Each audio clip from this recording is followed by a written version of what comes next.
আজকে অনেকদিন পরে এলাকার ভাই বেড়াদার মিলে নদীর পাড়ে মনোরম পরিবেশে সুন্দর একটি পিকনিকের আয়োজন করা হয়েছিল, যেখানে বিভিন্ন ধরনের খাওয়া দাওয়ার পাশাপাশি বারবিকিউ পার্টি থেকে শুরু করে ছিল ফানুস উৎসব এবং এছাড়াও এখানে মশাল জ্বালানো থেকে শুরু করে আরো কি কি মজার মজার আয়োজন করা হয়েছিল এবং সেই সাথে এখানে আরো কি কি খাবারের ব্যবস্থা ছিল এই সবই জানাবো এই ভিডিওতে। হ্যালো এভরিওয়ান, আসসালামু আলাইকুম। সকাল সকালে এসে আমরা আমাদের মধ্যে থেকে বাকি কালেকশনটা করে টাকাটা গুনে আমরা বাজারের উদ্দেশ্যে রওনা করি।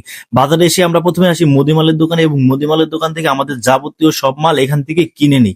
এখান থেকে কিনে পরবর্তীতে আমরা এখন চলে আসবো চাউল আর তেলের দোকানে। এখান থেকে চাউল আর তেলটা নিয়ে নিই। চাউল আর তেলটা নিয়ে আমরা চলে আসি মাংসের দোকানে এবং মাংসের দোকানে এসে আমরা এখানে দেখলাম মোটামুটি ভালো পরিমাণের ভিড় রয়েছে।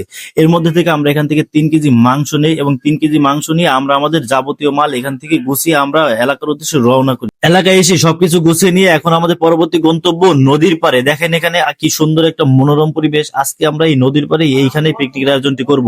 দেখতে দেখতে আমাদের বাকি মালগুলো এখানে চলে এসেছে। আর যেহেতু আমাদের এখানে নদীর পাড়ে এখানে কোনো ধরনের কোনো কিছুর ব্যবস্থা থাকে না, এই জন্য আমাদের সবকিছু এখানে নিয়ে আসতে হয়েছে। আমরা অটোতে করে আমাদের এখানে যাবতীয় খড়ি থেকে শুরু করে সবকিছু এখানে নিয়ে এসেছি এবং এখানে এসে আমাদের সবকিছু এখানে রেডি করা হচ্ছে এবং কেউ এখানে ইট আনছে, কেউ এখানে চুলার ব্যবস্থা করছে। এভাবেই প্রত্যেকেই নিজেদের কাজগুলো ভাগাভাগি করে আনন্দ সহকারে করছে। আসলে পিকনিকের মজাটাই এখানে। এক একজন এক এক ধরনের কাজে ব্যস্ত রয়েছে। এখানে দেখেন একজন মরিচ রেডি করছে, পাশে এখানে চুলা তৈরি করা হচ্ছে। একদিকে চুলা তৈরি হচ্ছে, অন্যদিকে এই মাংসগুলা ধুয়ে নেওয়া হচ্ছে। এখন এই খিচুড়িটা রান্না করার পালা। এখন প্রথমে এই চুলায় আগুন দিয়ে দেওয়া হলো এবং এই পাতিলে তেল দিয়ে দেওয়া হলো। এখন খিচুড়ি রান্নার জন্য এই তেলের মধ্যে বিভিন্ন ধরনের মশলা দেওয়া হলো এবং মশলার পরে আমরা আজকে রান্না করব গরুর মাংসের খিচুড়ি। তারপর এখানে গরুর মাংসটা দিয়ে দেওয়া হলো।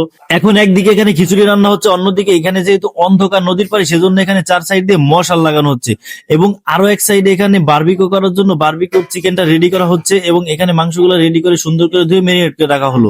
পরবর্তীতে দেখতে দেখতে আমাদের এই আজকের খিচুড়িটা রেডি হয়ে গেছে এবং খিচুড়িটা চুলা থেকে নামিয়ে রাখা হলো। খিচুড়িটা নামিয়ে এখন 4 সাইড দিয়ে মশাল দিয়ে এবং মাঝখানে দেখেন কত সুন্দর আগুন। এখন যার যার মতো একটু মজা করতে লাগতেছিল। একদিকে আমাদের খিচুড়িটা রেডি হয়েছে, অন্যদিকে সবাই একটু নাচে গানে ব্যস্ত রয়েছে। এখানে সবাই যার যার মতো এখানে মজা করতে লাগছিল এবং মজা করতে করতে দেখেন আমাদের খিচুড়িটা একদম সম্পূর্ণ রেডি হয়ে গেছে। এবং খিচুড়িটা যেহেতু রেডি হয়েছে সেজন্য আমাদের একজন এখানে টমেটো সুন্দর করে কেটে নিয়েছিল এবং সালাদটাও রেডি করে নিয়েছিল এবং এখন খিচুড়িটা পরিবেশনের পালা। এখানে রান্না বাড়াটা যেহেতু নদীর পাড়ে হয়েছে এবং খাওয়াটা সেই নদীর পাড়েই হতে হবে, এজন্য আমরা নদীর পাড়ে সুন্দর একটা পরিবেশের জায়গা দেখে এখানে বসে পড়েছি। সবাই যার যার মতো এখানে বসে রয়েছে এবং সবার সামনে এখন খাবারটা দেওয়া হয়ে গেছে। এখন সবাই খাবে এবং দেখেন আমার খাবারটাও আমার সামনে চলেছে।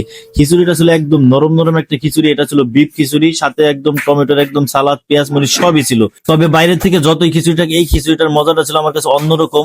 আর এই খিচুড়িটা এতটাই মজা হয়েছিল যে সকলে খিচুড়িটা অনেক পছন্দ করেছিল এবং দেখেন সকলে কি পরিমাণে খাচ্ছে এবং খুবই মজা করে খাচ্ছে। আসলে বাইরে থেকে একটা খাবার কিনে খাওয়া আর এই খাবারটার মধ্যে পার্থক্যটা অনেক।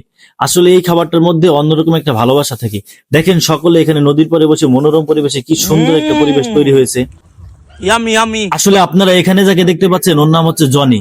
আসলে আপনারা যদি পুরো ভিডিওটা লক্ষ্য করে থাকেন প্রত্যেকটা কাজের সময় আপনারা এই জনির ফেসটা দেখতে পাবেন। এখানে দেখেন ও মাত্রই খেলো এবং খাওয়াটা শেষ করে এবার এখানে সবাইকে মিষ্টি দেওয়ার জন্য কাজে লেগে পড়লো। আসলে ওর মতো দু একজন লোক না হলে এই পিকনিকটা হয় না। আসলে ওর উদ্যোগটা এবং ওর কাজের যে স্পিরিটটা ছিল এই জন্য আমরা আজকে পিকনিকটা সফলভাবে করতে পেরেছি। দেখেন সুন্দর করে খাওয়া শেষে সকলকে আবার মিষ্টি বিতরণটা করলো এবং আমার মিষ্টিটাও এখন আমার খাওয়ার পালা। আমিও আমার মিষ্টিটা খেয়ে নিলাম। মিষ্টিটা খাওয়া শেষে এখন আমাদের বারবিকিউ খাওয়ার পালা। কিন্তু আমাদের যে মশালটা জ্বালানো হয়েছিল মশালটা নিভে গিয়েছিল। পরবর্তীতে আবার জনি দেখেন এই মশালটা নতুন করে রেডি করছে। এখানে মশালটা দেওয়ার জন্য তেল দিয়ে এখন মশালটা জ্বালানোর পালা। এখন প্রত্যেকটা মশাল আবার একে একে আমরা এখানে জ্বালিয়ে দিলাম এবং প্রত্যেকটা মশাল জ্বালানোর পরে দেখেন আবার পরিবেশটা আবার কত সুন্দর লাগছে। আসলে নদীর পাড়ে চারদিকে অন্ধকার ছিল এবং অন্ধকারে আমাদের চারপাশ দিয়ে যখন মশালগুলো জ্বলতেছিল তখন দেখতে অনেক ভালো লাগতেছিল। একদিকে আমাদের এখানে বারবিকিউটা রেডি হচ্ছিল এবং অন্যদিকে আমাদের এখানে ফানুস উড়ানোর প্রস্তুতি চলছিল। একে একে আমাদের নদীর পাড়ে এখানে সবগুলো ফানুসই এখানে উড়ানো হলো এবং নদীর পাড়ে রাতের বেলা যখন ফানুসগুলো এখানে উড়ানো হয়েছিল তখন সকলে এখানে অনেক মজা করেছিল এবং এখানে পরিবেশটা অনেক সুন্দর লাগতেছিল। এবং এখন আমাদের এখানে সবার লাস্টের আকর্ষণ হচ্ছে বারবিকিউটা খাওয়ার পালা। এখন আমাদের বারবিকিউটা এখানে কমপ্লিট হয়ে গেছে এবং দেখেন এখানে বারবিকিউ ফাইনাল লুকটা। এখানে খাবারটা দেখতে যতটা সুন্দর লাগতেছিল খেতে খাবারটা তার থেকেও বেশি ভালো ছিল। এই খাবারটা খেয়ে আজকের মতো আমাদের পিকনিকটা এখানেই শেষ করেছিলাম এবং আপনারাও মাঝে মাঝে বন্ধু বান্ধব ভাই বেড়াদার মিলে একত্রে এরকম মজা করবেন, তাহলে মনটা সকলের অনেক ভালো থাকবে। সকলে ভালো থাকবেন, ধন্যবাদ, আল্লাহ হাফেজ।